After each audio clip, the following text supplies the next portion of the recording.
bom que você chegou. Esse é o No Jardim, podcast da Igreja Batista em Jardim Clarice. Olá, olá, olá! Seja bem-vindo ao No Jardim, o nosso podcast da Igreja Batista em Jardim Clarice. Hoje, o nosso primeiro episódio, um episódio de um projeto que estamos colocando no mundo e cremos que vai ser de muita edificação para a nossa comunidade local e para todas as pessoas que puderem ouvir. Nosso objetivo aqui hoje, nesse episódio, é refletir sobre os pilares de uma família cristã e como a gente pode viver a glória de Deus no lar. Falar um pouco sobre cosmovisão cristã para famílias. Afinal, no que a gente crê e por que crê. E para isso, ninguém mais, ninguém menos do que o nosso querido e amado pastor, Pedro Veiga. Então, pastor, seja muito bem-vindo ao nosso podcast. Muito obrigado, Gil. Estou muito feliz de estar aqui. É um sonho sendo realizado. Enquanto você falava, eu estava aqui até um pouco emocionado de alegria de poder servir nossa comunidade através dessa iniciativa. Que Deus seja louvado. E vamos lá, estou animado para a gente bater esse papo. Amém. Lembrando que esses podcasts são direcionados ao nosso mês da família Batista, o mês de maio. Então, nós vamos trazer alguns episódios relacionados a essa temática, mas a gente sabe que mais para frente muitos outros temas, né, vão ser trazidos para cá também. Então, obrigada, pastora, aí pela tua disponibilidade. E já vamos começar com uma pergunta para a gente tentar elucidar o que é esse termo que muita gente fica com dúvida, né? O que é cosmovisão e por que ela importa para a família, né? O que significa ter uma cosmovisão, ou melhor, né? O que significa ter uma cosmovisão cristã? Então fala um pouquinho pra gente. Gi, essa pergunta é muito relevante, porque em tempos de tanta fluidez de identidade, onde a gente às vezes fica um pouco confuso do que somos, do que cremos, o conceito de cosmovisão ele traz um esclarecimento muito interessante, especialmente quando se pensa em família. Bom, o termo, tecnicamente, poderia ser descrito como conjunto de crenças ou conjunto de valores que orienta tanto a família quanto individualmente os cristãos, né? Então pense comigo aqui, um conjunto de crenças e valores que orienta a família a interpretar o mundo e a responder às questões mais fundamentais da vida. Então, mais do que um conjunto de ideias, e aqui a gente precisa fazer uma diferença entre conjunto de crenças e valores do que de conjunto de ideias, né? Em tempos em que um conjunto de ideias, ou seja, um grupo organizado que depois vira aí o que nós conhecemos como ideologia, vem orientando e norteando a jornada de muitas pessoas e até mesmo de famílias, a cosmovisão cristã, pense que talvez ela seja um passo mais para dentro, mais profundo, mais identitário. Ela não é apenas um conjunto de ideias, mas antes de qualquer coisa, é um conjunto de verdades com as quais nós estamos profundamente comprometidos. Ela mexe mesmo com crença, com valor, e a tal ponto que isso nos orienta no nosso dia a dia, influencia nas coisas práticas, nos relacionamentos, na nossa ética, na nossa moral, na maneira como a gente responde às questões do mundo. Então, isso influencia, inclusive, a sociedade como um todo. Bom, a cosmovisão, então, ela está lá no âmago, lá no coração, lá na identidade fundante de uma pessoa, e no caso a cosmovisão cristã, né, ela é esse conjunto de crenças e valores que orienta a família cristã, orienta cada cristão. Então é aquilo que a gente carrega como visão de mundo, talvez? Exatamente, é isso mesmo. Uma amiga uma vez fez uma analogia que era como se a gente colocasse óculos e cada óculos tivesse uma lente diferente. Mas como somos cristãos, a gente está com esse óculos o tempo todo.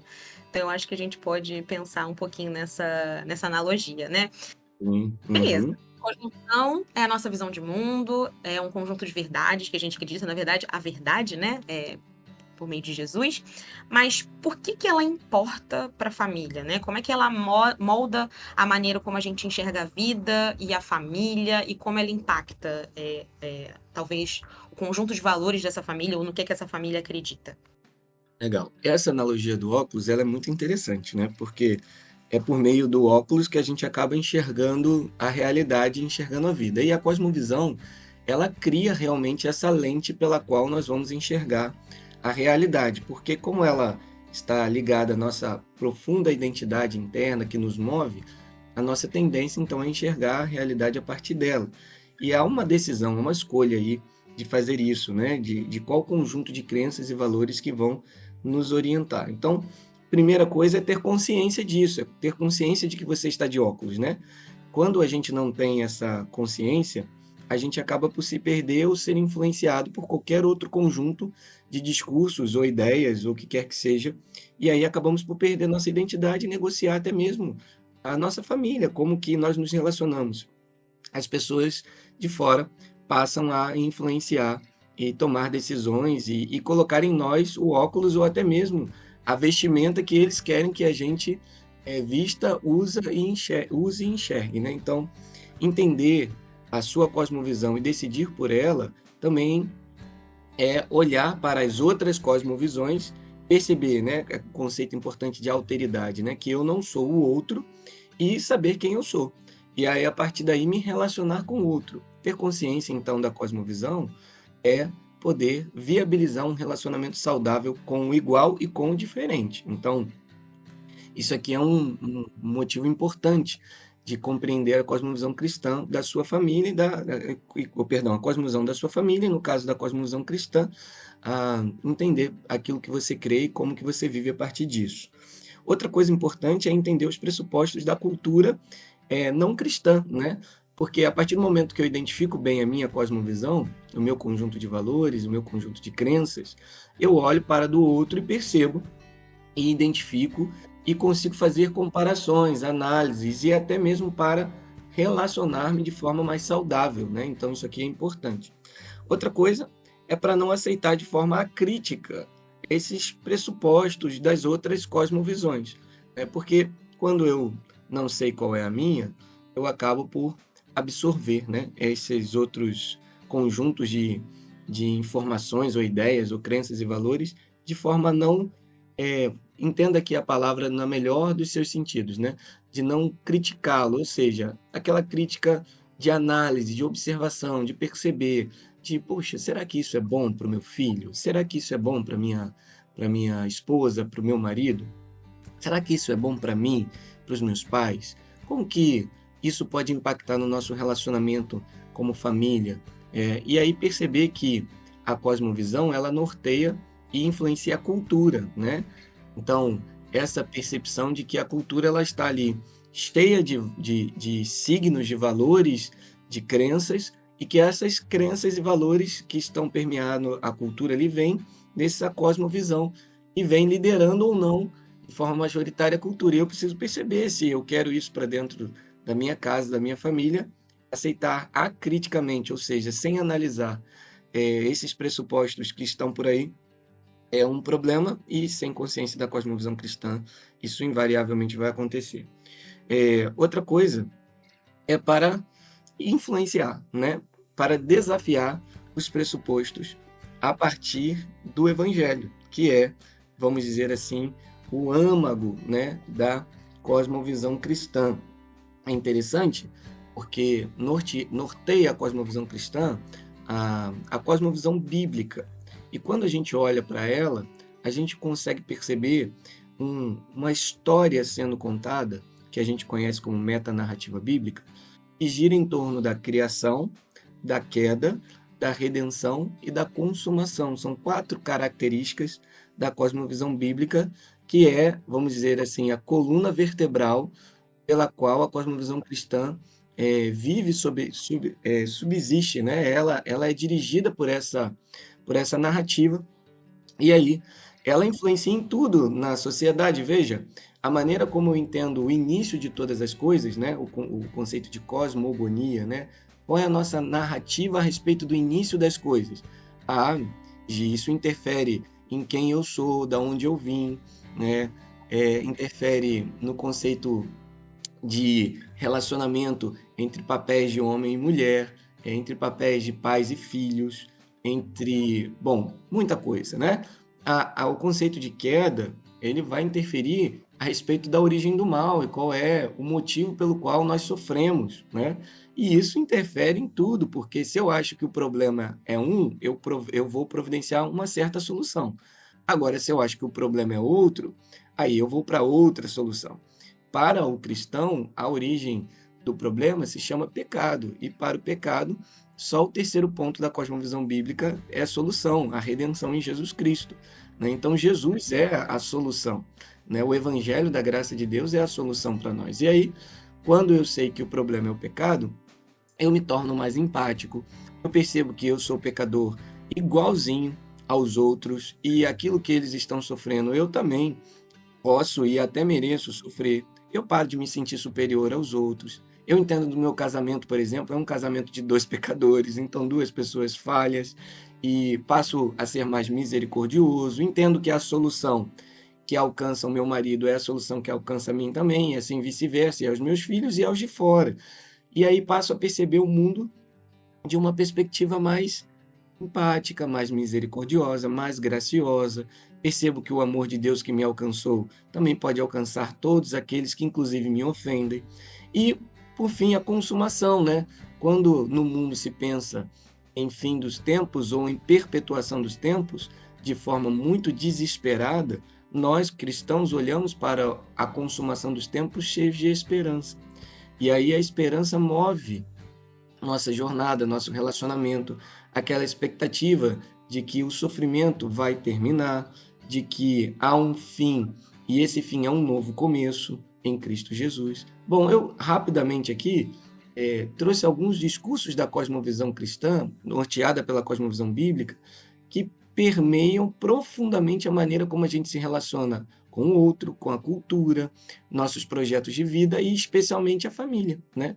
Como que entender que nós somos criaturas de Deus, que o nosso valor foi atribuído por Deus, não está em nós mesmos, então ninguém pode tirar, porque foi o Criador que assim o colocou.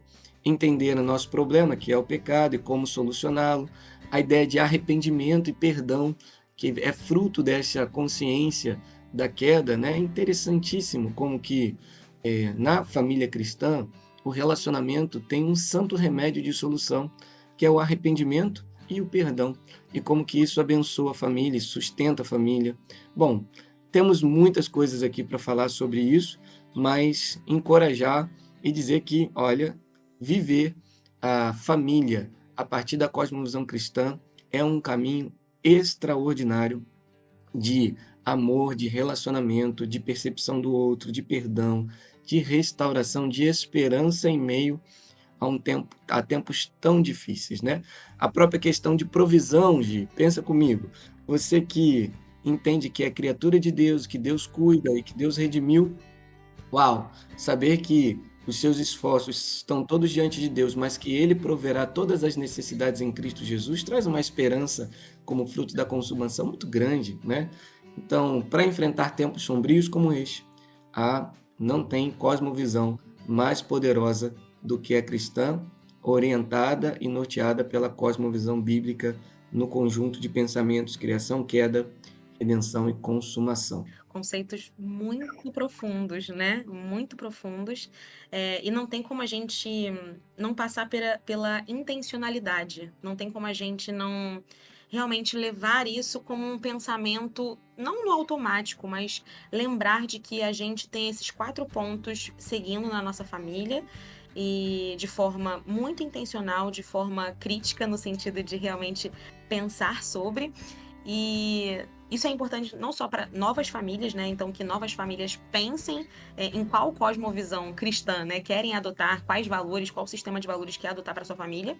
Quanto mais famílias que já estão estabelecidas e que talvez nunca pensaram sobre isso, que talvez devam pensar agora e colocar num papelzinho até, né? No que nossa família pensa, no que acredita.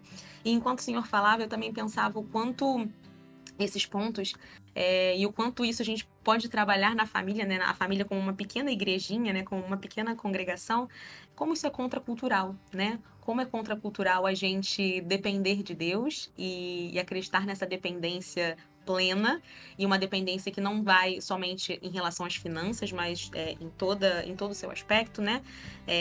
Como ensinar nossos filhos a perdoar o outro, a dar a outra face, algo que o Evangelho fala tão vívido e a gente nesse mundo tão com outros valores, né, diferentes dos nossos, que falam que a gente precisa revidar ou que a gente precisa crescer de forma exponencial no mundo das finanças ou no mundo corporativo ou numa carreira. Então, levantar a bandeira da cosmovisão cristã, acredito que também é algo meio contracultural, né? Então, muito profundo. Agora, por que é tão importante, então, que as famílias cultivem essa cosmovisão dentro do lar, mas no sentido de como ela impacta a igreja e o reino de Deus? Então, como a cosmovisão dessas famílias, né, dessas famílias espalhadas, como ela impacta a igreja e o reino de Deus? Perfeito, Gi, muito legal a sua fala e estou tão feliz de estar conversando isso com você porque a gente acompanha de perto sua jornada familiar e vê que isso é uma realidade na sua vida, na sua família também, a gente fica muito feliz por isso. Minha amiga, e você fala como quem tem autoridade, né? Então isso é muito legal. É impressionante quando a gente olha para a criação, e aí já que a gente colocou os 4 pontos aqui, né, fundantes aí da cosmovisão bíblica, e ter a Bíblia como autoridade, para nós, na cosmovisão cristã, é algo inegociável, né? Ela de fato é quem guia nossas decisões, quem nos conduz e quem define nossas prioridades. E aí, quando a gente olha para a criação em Gênesis 1, a gente percebe que o plano de governo do Senhor em toda a criação, que o plano de presença do Senhor em toda a criação passa pela primeira família, né? É interessante você olhar Gênesis 1, 27, 28 e perceber que Deus então fala para Adão e Eva, que são a primeira família, que ele governaria a terra através deles, né? E dá a eles o governo responsável sobre toda a criação. E fala para que eles se multipliquem e povoem a terra. Ou seja, veja bem, Deus vai administrar com responsabilidade todo o cosmos criado a partir do núcleo familiar. E dali em diante, ele diz: olha, se multipliquem, tenham muitos filhos e povoem a terra. Por quê? Porque o ser humano presente na terra representa a presença de Deus. Então, no início, no princípio, antes da queda, a gente consegue perceber esse projeto de forma tão impactante e o valor da família ali. Uma família, então, que ao viver orientado pela palavra de Deus, glorifica a Deus e viabiliza o projeto de seu reinado em toda a criação. Então, a família tem um valor inigualável para Deus, né? Nesse sentido, quando a gente percebe isso aí, a gente precisa entender o valor que Deus atribuiu à família. E a queda, ela não pode inviabilizar isto, né? Ela vai trazer todos os prejuízos que traz, mas com a redenção em Cristo Jesus, a família cristã, ou seja, a família daqueles que se arrependeram, creram em Jesus, nasceram de novo, precisa se espelhar nestes princípios de buscar ser um exemplo, né, do governo de Deus responsável sobre a criação, testemunhar esta glória por meio da presença do reino, que é manifesto em uma família que se organiza a partir dos princípios bíblicos do reino de Deus e da cosmovisão cristã, e ocupar a terra, né, a partir desta perspectiva de manifestação de Deus com o evangelho, com sua graça, com sua misericórdia. Então, a maneira como o marido trata a esposa precisa realmente, como Paulo diz em Efésios 5, espelhar a maneira como Cristo trata a igreja. A maneira como a esposa se relaciona com o marido precisa realmente demonstrar esta relação de amor, de intimidade que Deus tem com sua criação, e os filhos da mesma forma. E assim a gente vai percebendo que há uma orientação divina para a maneira como a família vai viver, e expressa a presença dele, e expressa o governo dele, e que manifesta o seu projeto de transformar todas as coisas conforme o seu propósito, para o louvor da sua glória, pós-queda também, né? Então, o valor é inestimável, Gi. Não tem, assim, não tem como dizer que vou desfazer a família e não vou ofender em pecado o Senhor da glória. Não, é ofensa. Desfazer a família é, sem dúvida nenhuma, ofender aquele que a criou, né? Então, eu não sei se eu respondi o que você estava perguntando. Eu acho que é isso. É o âmago da família como uma alegoria, ou talvez até como, de fato, né, a manifestação do reino de Uhum. Deus desde o começo, né, Adão e Eva e sua família, por mais que teve a queda, né? Mas em todo momento na Bíblia nós vemos famílias sendo levantadas para cumprir o Sim. propósito de Deus. Então temos ali Noé, um homem considerado justo e que com certeza sua família o seguiu e não virou as costas para o que ele dizia, porque ele era um homem justo dentro da sua casa. O próprio povo de Deus que foi levantado por meio de Abraão e seus filhos e os filhos de seus filhos, e a partir disso outras famílias, né? A gente vai vendo as famílias da Bíblia no geral, até culminar na família em que o próprio Jesus veio a nascer, né? Então, Jesus veio numa família. Então, isso expressa o quanto a família é importante no reino de Deus e até no avanço do reino de Deus também, né? Por isso que é importante a gente pensar também na cosmovisão, Entendi. né? E eu sei que pode Eu parecer... lembrei de Pode uma falar. coisa aqui quando você estava falando, só para destacar que sua palavra é muito boa, a própria chamada de Abraão, né? Então você vê em Gênesis Deus dizendo: em ti serão benditas todas as famílias da terra, né? E é interessante como esse conceito de famílias, ele depois vai se desdobrar em conceito de nações lá na frente, mas a própria nação de Israel, pós Moisés, a partir de Moisés, né? Onde a gente tem de fato o conceito de nação, antes a gente tem um conceito de povo. Mas sempre, o tempo todo, o que percebe é que o povo é o conjunto das famílias, a nação é o conjunto das famílias. E isso vai crescendo, crescendo, até que na igreja a gente consegue perceber que isso é estendido a todas as nações, mas não se perde a ideia de família de Deus, né? O povo, onde a união das famílias forma uma grande família, onde Deus é o nosso Pai, e Jesus Cristo tratando assim o tempo todo. É muito interessante a gente perceber esta importância que Deus dá e olhar para a igreja como a união das famílias, né? Uma grande família que é a junção das famílias que compõem a família de Deus, o povo de Deus. O conceito de filiação o tempo todo aparecendo, né? Que é muito bonito. E um conceito de filiação que, no seu profundo, Gi, espelha até mesmo conceitos teológicos tão ricos como a ideia de filho, aquele que compartilha da mesma natureza, né?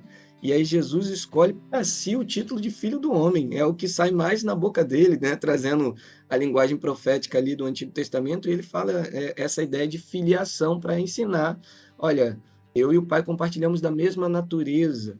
E aí mostra, né, e espelha na família essa ideia de filiação muito bonita, que nos adota, o conceito de adoção, gente, é muito lindo, é o tempo todo, é uma linguagem familiar, né? O tempo todo. E Paulo trabalhando o conceito de adoção.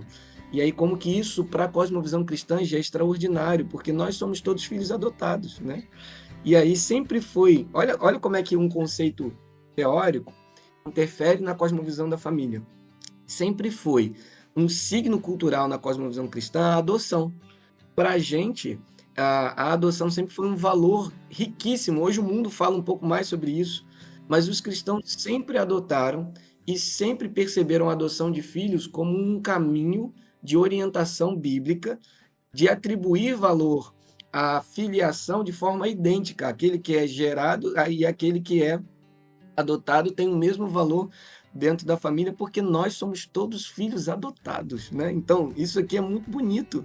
Então, a gente tem muitos signos de cosmovisão cultural e cristã que abençoam a sociedade de uma maneira inigualável, inigualável. Então, a cosmovisão cristã, eu não sei se você que está nos ouvindo crê em Jesus Cristo ou não, mas eu queria que você soubesse uma coisa, que a cosmovisão cristã, ela tem, assim, um papel na sociedade muito rico, muito rico. E produziu muitas coisas boas das quais hoje nós desfrutamos, né? Como as universidades, como os colégios, como, enfim, como os hospitais, todos frutos dessa cosmovisão e têm seus valores ancorados nesses 4 princípios que coloquei aqui, bíblicos, e que abençoam, né, a família de uma forma muito rica. Gi, obrigado, viu? Tá muito legal esse podcast aqui. Eu, pelo menos, estou curtindo. Acho que eu vou ouvir ele várias vezes. Eu estou gostando muito também. E enquanto o senhor falava, né, principalmente na questão de nação e povo, né, eu não lembro agora qual foi o filósofo, se foi um teólogo, que tem uma frase muito icônica que eu gosto, né, que é: a família é a unidade da nação. Como realmente um ponto de partida, né? Se a família está desequilibrada, obviamente a nação, né, o povo vai estar desequilibrado de alguma forma também por essa ruptura dentro do lar, né? Então, enquanto o senhor falava, eu lembrava muito, muito disso. E eu sei que pode parecer um conceito muito abstrato, Mas como é que a gente consegue, então, trazer esses princípios da cosmovisão cristã de forma prática, né? Como é que ela se traduz na vida diária de uma família cristã? Então, por exemplo, talvez a autoridade da palavra, como a gente lida com o trabalho e finanças, ou a missão, enfim, como é que a gente consegue trazer esses princípios de forma prática para a nossa família? Uhum. Muito legal, Gi. Ó, uma vez que a gente acredita que e entende, né, no nosso conjunto de valores, que a Bíblia é a palavra de Deus e ela tem autoridade sobre a nossa casa, ela precisa então guiar a nossa jornada diária, ela precisa estar presente no nosso dia a dia. E aqui já são conselhos práticos para a família que decidiu que a cosmovisão cristã é o seu óculos, né? Então, ela precisa estar presente em todas as camadas. Veja, precisa de ter tempo devocional individual, mas precisa ter tempo devocional em família, né?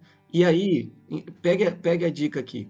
Entre marido e mulher, só o marido e a esposa orarem, e lerem textos juntos, e meditarem neles juntos, e orarem esses textos juntos, e confessarem pecados uns aos outros, e pedirem perdão um ao outro. E esse momento devocional, ele é um momento muito rico, que ele abençoa o dia a dia. E às vezes a gente vê assim, né? A esposa meio triste, não sabe o que que é. Aí a rotina do dia do mundo não deixa a gente parar para perguntar. Mas quando a gente tem na nossa agenda um momento como esse, invariavelmente isso vai rolar, né? Então ela vai dizer, ele vai dizer. E a Bíblia no centro conduzindo isso traz um clima de amistosidade, não de guerra, né? Que às vezes alguns lares vivem em guerra. Mas com a Bíblia é difícil você brigar com a Bíblia aberta na mão, entendeu? É difícil, né? Você fica assim meio sem graça de brigar, né? Entendi. Por favor, deixa a Bíblia de lado para a gente dar uma discutida. Não, não é assim. Pois é, então ela cria um ambiente assim, ela é um signo cultural, ela está na sua mão, e aí você fica assim, pô, mas eu vou brigar com meu marido aqui com essa situação. E aí o que era para ser briga acaba sendo uma confissão que abre o coração, que gera perdão e que reconcilia. Então, esses momentos são muito ricos. Mas eles não podem ser só entre cônjuges, precisam envolver os filhos.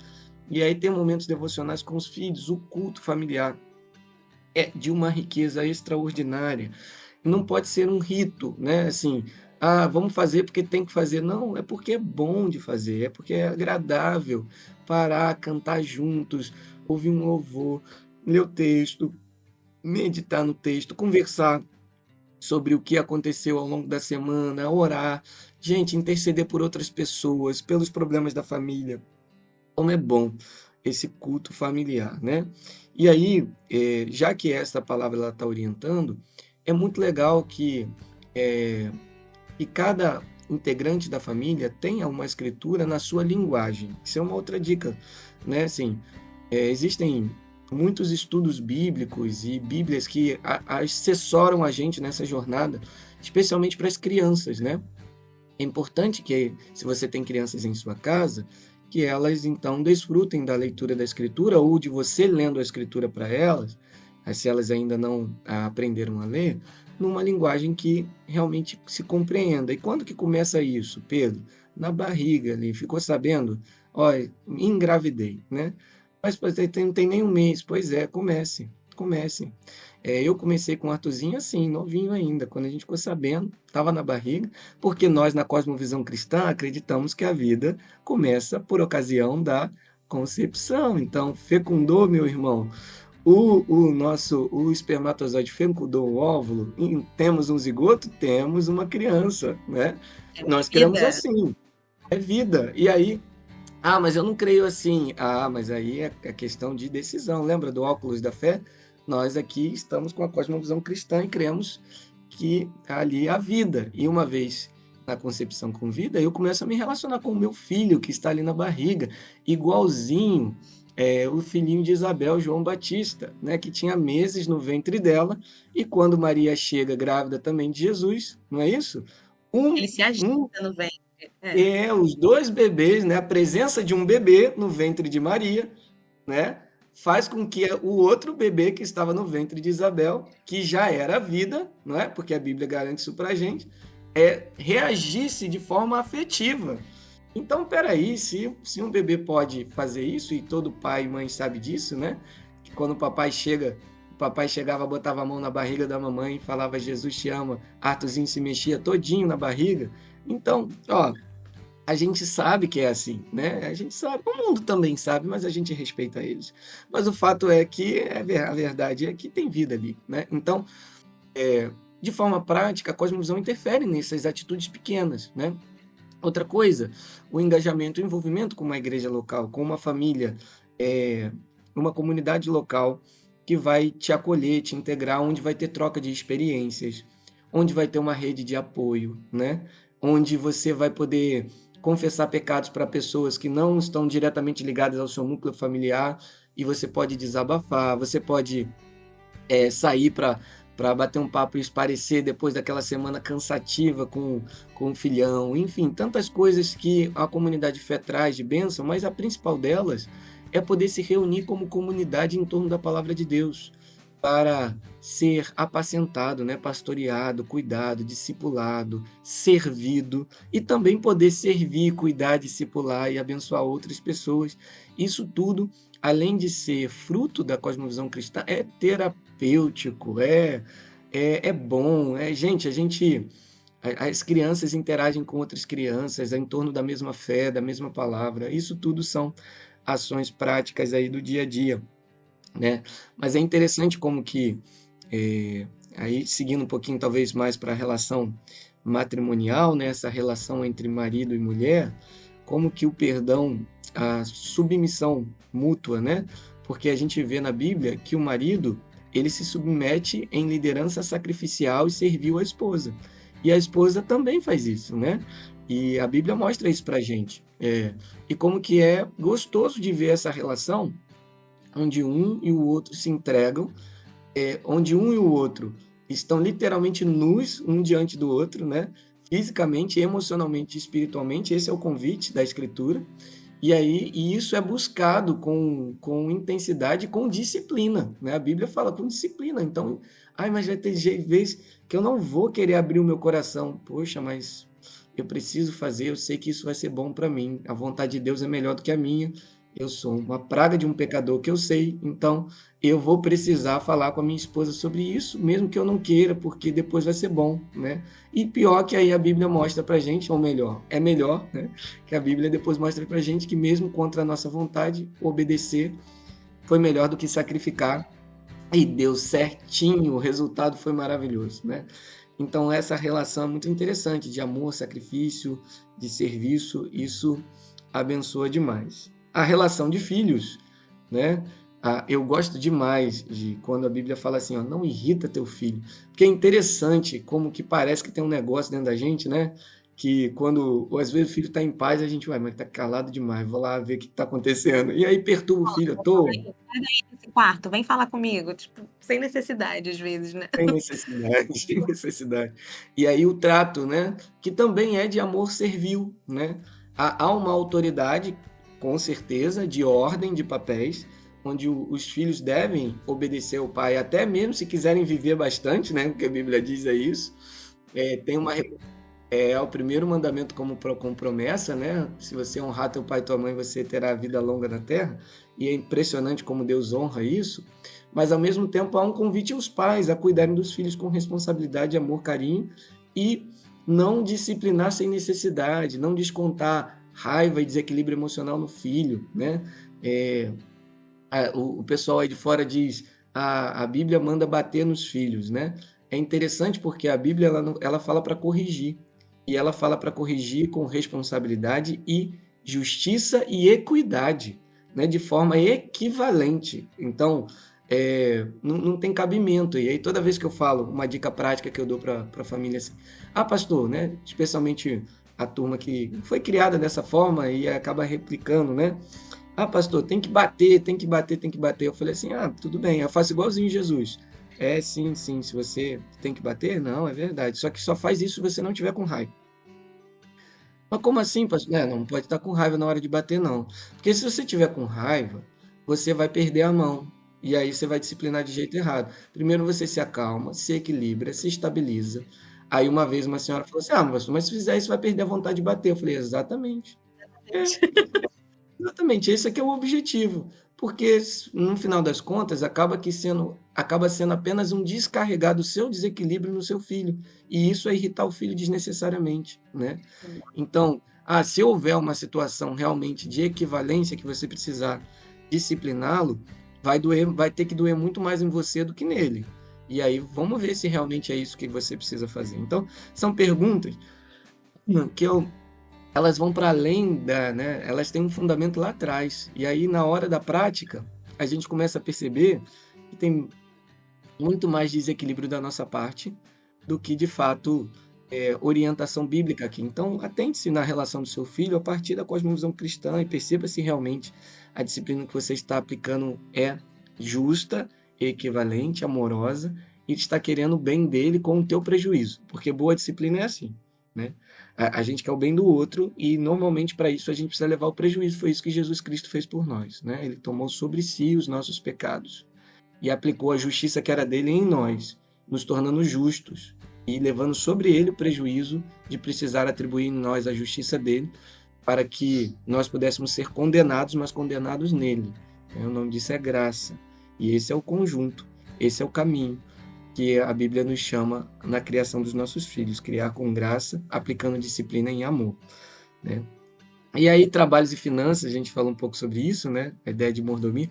Mas, Gi, deixa eu falar mais uma coisa aqui. Nossa, vai ficar grande esse podcast, Gi.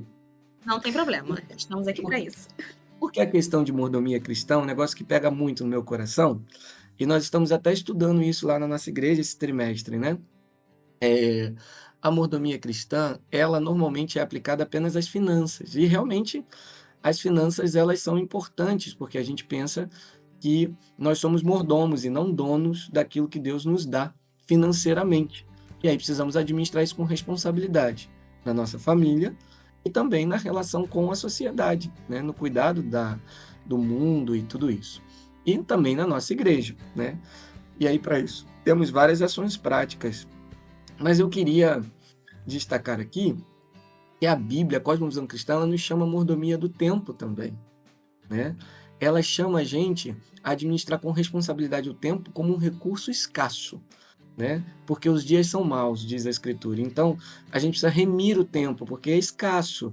E aí, como eu tenho visto a gente desperdiçando tempo em família, que é um tempo tão rico, por causa de todo tipo de justificativa, de querer ganhar dinheiro. Tem gente que usa até a igreja como desculpa para não ficar em família, né? E, enfim, a gente tem um culto no domingo e há uma crise, porque o pessoal queria que tivesse um monte. E às vezes eu fico desconfiado que isso é para não poder aplicar o restante do tempo com responsabilidade no cuidado da própria família, que é justamente o que a nossa igreja está comunicando. Olha, eu quero que você tenha tempo em casa, com a sua esposa, com o seu marido, com os seus filhos, que vocês sentem, que vocês almocem juntos, que vocês riam juntos e que vocês discutam. Juntos também, né? O descanso juntos em família, como um todo. Isso aí, descansar. E aí o tempo, né? Tempo de descanso, o tempo ser bem administrado. Como a gente tem desperdiçado tempo, por exemplo, nas redes sociais, né? E aí a gente não consegue perceber isso. Eu convido você que está nos ouvindo aí a entrar no seu Instagram e lá ver quanto tempo médio você tem dedicado ao Instagram e ver se você não pode reposicionar esse tempo em outras coisas, como, por exemplo, tempo olhando no olho da sua esposa, olhando no olho do seu marido, tempo de contemplação, sentar todo mundo num jardim assim, sabe? Deixar a criança correr na grama e vocês ficarem batendo papo. Isso aí não tem custo, gente. O pessoal fala, não tem dinheiro para isso. Ué, meu filho, não paga nada não, é de graça. Isso aí é de graça. Então, assim, são umas coisas que a gente tem que estar muito atento, porque a correria do nosso tempo está, no nosso tempo que eu quero dizer, da nossa geração, está tentando arrancar o nosso tempo, para que a gente não use o tempo do jeito correto, né? E aí precisamos estar muito atentos a isso. Mas também a mordomia dos talentos e dons, né? A gente, às vezes, retém, e aí não coloca a serviço do outro, não olha o outro como alvo do amor, não cuida. Você que sabe ensinar, você que sabe zelar, você que sabe, enfim, tantas coisas, tantos talentos que Deus nos dá, e às vezes a gente não coloca a serviço do outro. Então, mordomia não é só de dinheiro, mordomia é de tempo, é de talentos. E aqui vai ao mais importante por causa do nosso podcast, a mordomia familiar também, né? Está dentro do contexto de mordomia e tem tudo a ver com o que a gente está conversando aqui, como eu trato minha esposa, meu cônjuge, meu marido, meus filhos, meus parentes, enfim. Tudo isso é mordomia também, né? E, bom, acho que falamos de bastante coisa, mas acho que eu queria, Gi, que você falasse, eu não vou falar não, da educação dos filhos um pouquinho mais, viu? E dessa comunidade em missão, porque você é craque nisso. E, assim, enxergar os filhos como discípulos, o marido também. Fala um pouquinho disso aí pra gente. Enquanto o senhor falava, eu pensava muito, né, principalmente no conceito de mordomia, o quanto todos os nossos recursos, e aí eu também falo da nossa saúde, né, de estarmos bem para servir a nossa família e servir também a nossa comunidade e tudo mais. Então, nos colocarmos a serviço mesmo, primeiramente em prol da nossa família, né? Primeiramente, como a nossa casa, como o primeiro campo missionário onde a gente pode trabalhar, onde a gente pode discipular o coração dos nossos filhos, onde a gente pode, enquanto marido e mulher também, né, um discipular o coração do outro. E pensando também nessa questão de educação de filhos, né? Como isso é desafiador, porém, ao mesmo tempo, é o que o Senhor coloca nas nossas mãos para a gente fazer.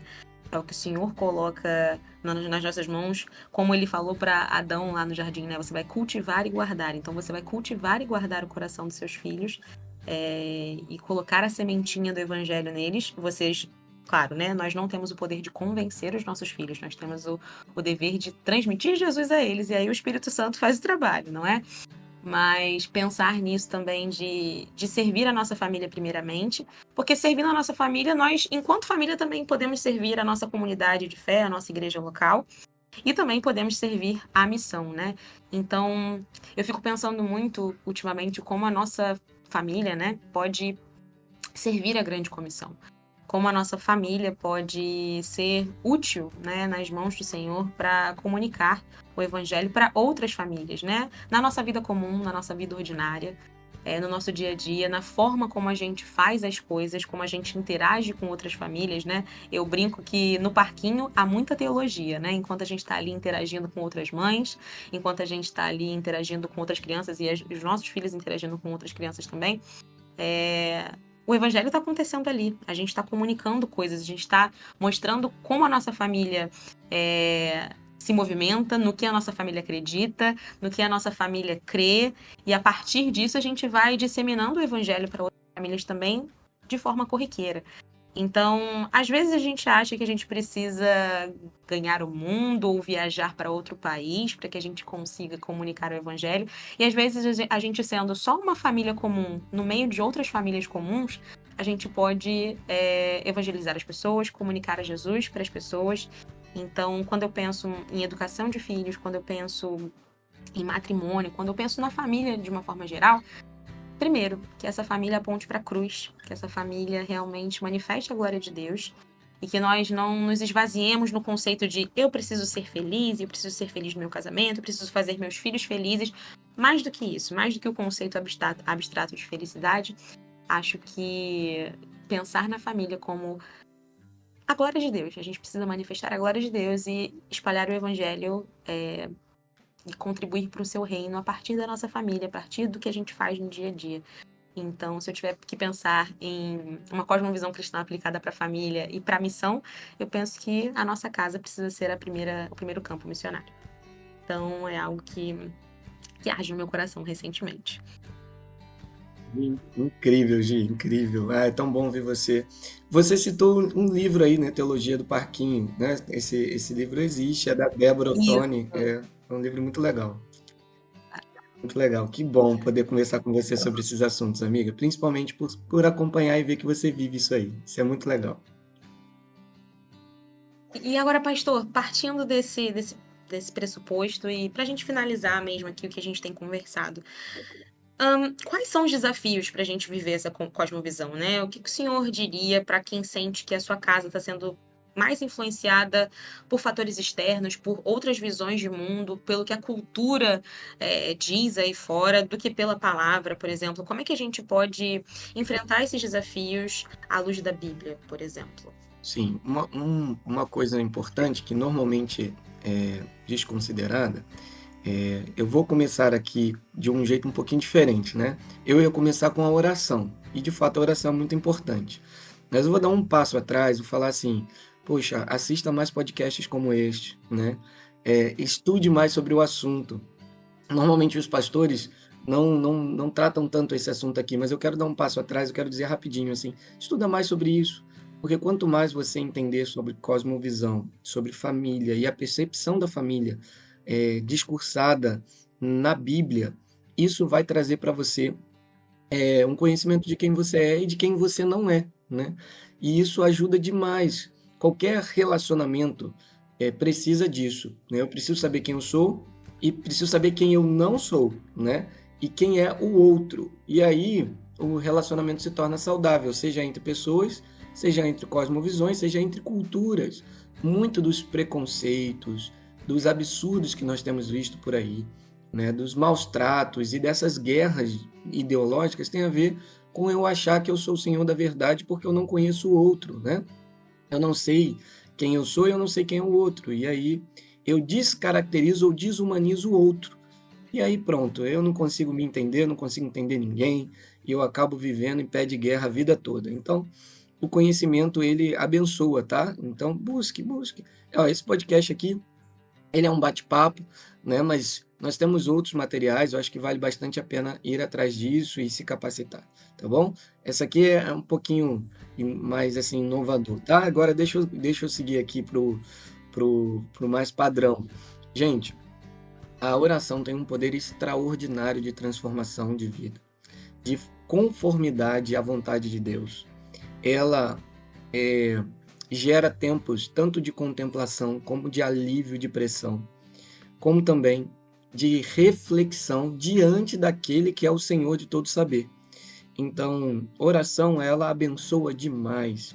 Ela nos livra de situações que às vezes a gente nem sabe que ia acontecer, né? Então, orar sobre este assunto, sobre Senhor, abençoa a minha família, nos livra do mal, nos dirige conforme tua vontade, nos dê esclarecimento, nos mostra por onde devemos ir. Todas essas, esse momento de oração, ele vai fazer você aprofundar-se e mergulhar em Deus e em si mesmo. Isso vai ajudar sobremaneira a sua caminhada em meio a tempos tão difíceis como este, tá? Outra coisa é conhecer, buscar diariamente conhecer, meditar, refletir nas Escrituras.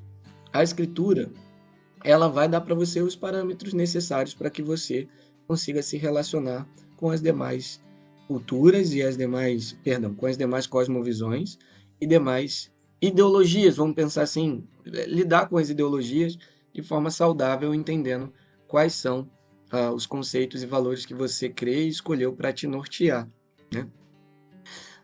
Uma outra coisa que é muito valiosa, Gi, é a prática do amor por meio do serviço, tá? E assim, gente, a gente pensa que isso não, né, não tem tanto valor assim, mas deixa eu contar para você, você que é crente, Jesus Cristo está em missão e ele está servindo, você vai o encontrar no serviço, né?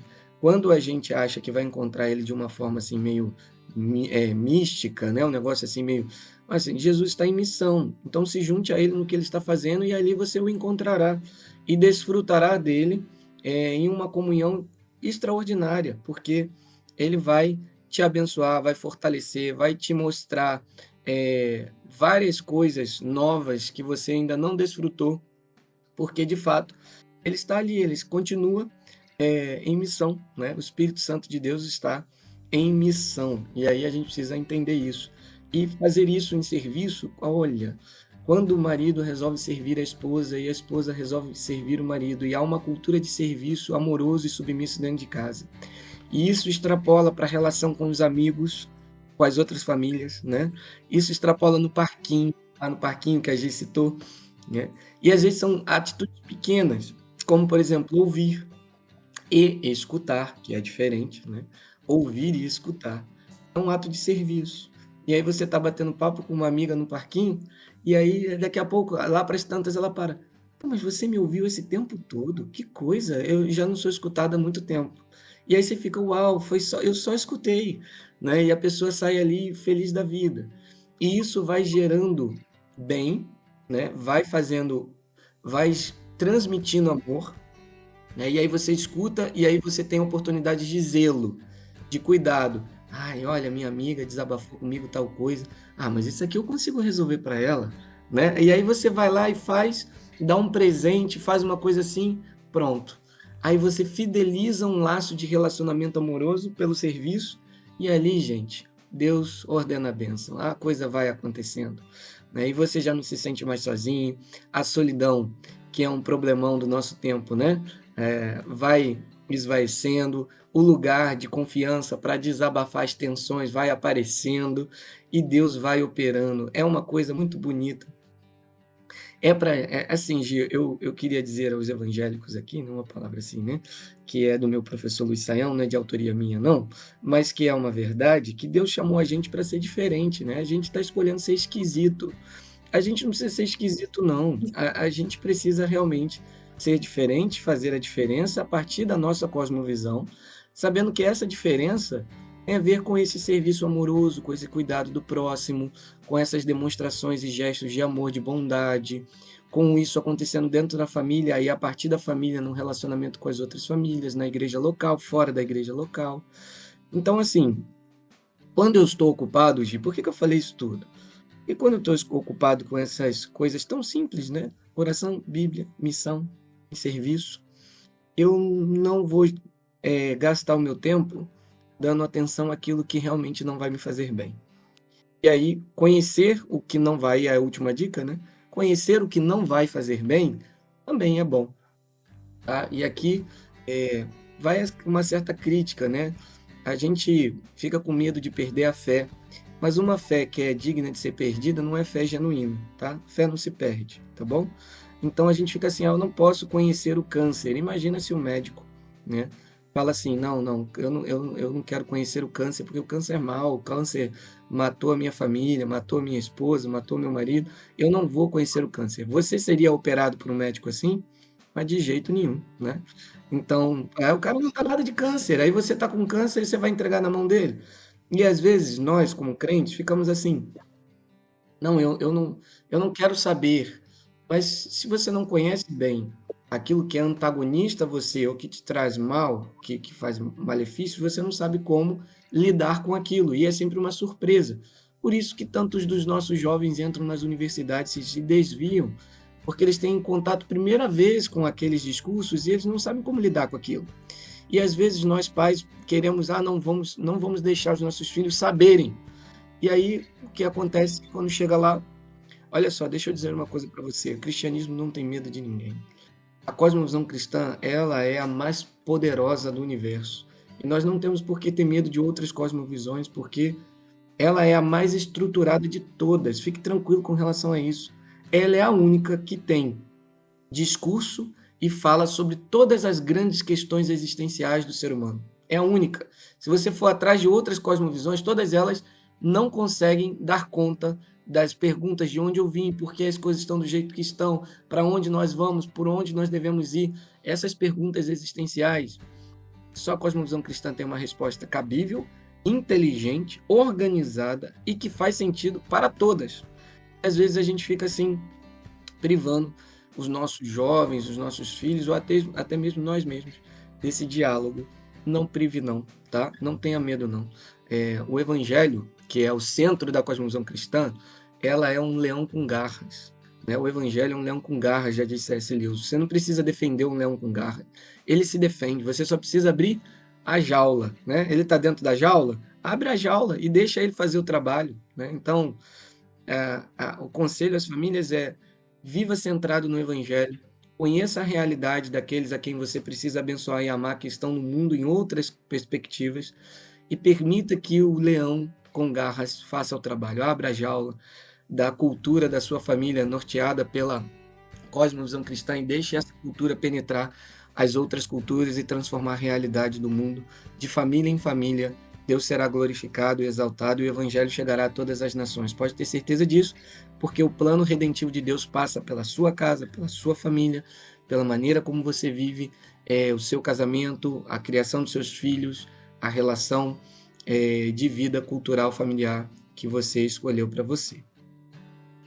Nossa, que bênção! Uma aula de apologética misturada com outros conceitos importantes da teologia, né? Numa roda de conversa sobre família. Que bênção! Realmente, nós precisamos viver centrados na palavra, vivendo não por medo, mas confiantes na graça de Deus para liderarmos as nossas famílias, para discipularmos os nossos filhos, para lidarmos com o nosso matrimônio e para lidarmos também com as grandes questões da vida, né? Lidar com o evangelho também é lidar com essas questões de dor, sofrimento, amor, morte, né? Passando por todos as grandes questões da vida e como a nossa família lida com esses temas e lida com o outro, lida com o mundo, como a gente pode ser hospitaleiro também com as pessoas que nos rodeiam e a partir disso a gente apresentar o evangelho. Pastor, é sempre uma bênção e um deleite te ouvir. Estamos chegando ao finalzinho mesmo, mas eu queria que se o senhor pudesse assim dar um recado breve, geral para as famílias que estão nos ouvindo, né? As famílias de Jardim Clarice, da nossa igreja, as famílias que estão nos ouvindo e que ainda vão nos ouvir. Se o senhor pudesse deixar uma mensagem para elas, o que seria? Amo vocês no fundo do meu coração. Vocês são queridos demais. É uma alegria compartilhar a vida com vocês, caminhar junto com vocês, compartilhar a minha família, a nossa família, com cada uma dessas famílias, nessa grande família que é a IBJC. É uma honra e um privilégio muito grande ver que estas culturas familiares se entrelaçam e que nós cuidamos uns dos outros, servindo amorosamente uns aos outros. Ver quanto meu filho é abençoado na relação com os filhos das outras famílias da nossa igreja. Eu queria dizer para vocês que eu amo muito vocês e que Deus continue nos abençoando e aprofundando esses laços, fazendo com que a cosmovisão cristã que nos norteia e que nós decidimos deliberadamente, com coragem, sem nenhum medo, assumir para as nossas famílias e assim, irmanados, seguir adiante na missão de Cristo, que ela continue sempre nos sustentando e nos guiando por meio da oração, da Escritura que está no centro da nossa casa e também na missão que é o nosso propósito e razão de existir. E assim, eu quero pedir ao Senhor que estenda este mesmo amor e esta mesma relação, essa mesma cultura e essa mesma cosmovisão para você que está nos escutando aqui neste podcast. E convidar você de forma a abrir as portas da nossa casa, de forma bem hospitaleira, para que você também venha e veja o que Deus está fazendo. Você não precisa vir preocupado se será forçado, convencido ou empurrado goela abaixo a respeito disso, porque você não será. O que você será é acolhido, servido, abençoado e respeitado naquilo que você crê e escolheu para sua família. E se você nos permitir te servir, estender este amor até você, será uma grande alegria para nós mostrar para você como Deus tem feito uma obra extraordinária em nós, apesar de nós, e pode fazer isso também na sua vida. Bom, que Deus te abençoe e que você decida em seu coração que o Evangelho da Graça de Deus seja a coluna vertebral da sua família. E assim, tudo que falamos aqui nesse podcast possa criar uma cultura familiar que nós já desfrutamos abençoadora e que pode, sem nenhum tipo de custo, abençoar você também em sua casa.